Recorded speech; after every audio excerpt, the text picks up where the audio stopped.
So I think actually there is a huge opportunity, because if Trump wants to show a new kind of trade agreement, then the UK is bound to be open to it post-Brexit. So we're here at Bergenstock 2016, and joining me today is Patrick Young. So Patrick, what is the current status of American trade with President-elect Trump? Fascinating is the only word to use for it.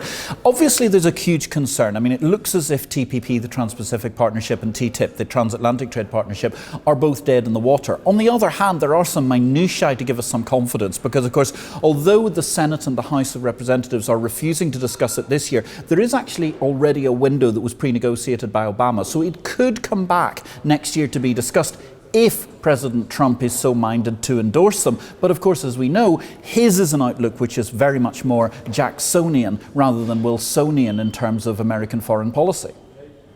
So what's the possibility of Britain getting a trade deal with America during the Trump era?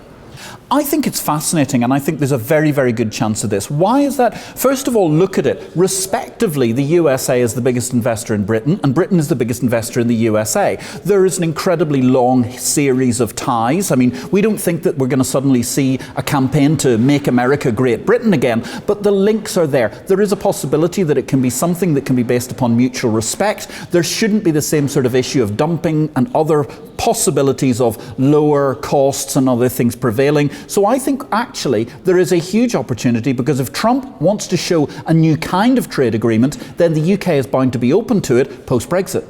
So could the UK and the US have a closer relationship, considering the UK is leaving the European Union?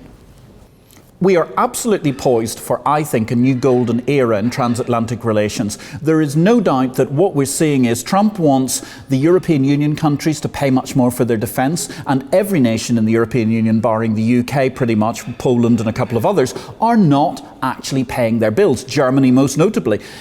That therefore leaves us in a position where Trump wants to deal with people that he understands and appreciates. I think there's a common bond with the UK. Trump has done a lot of business in and around the UK, and therefore there is a great opportunity to extend that bond and indeed make a much, much better transatlantic relationship.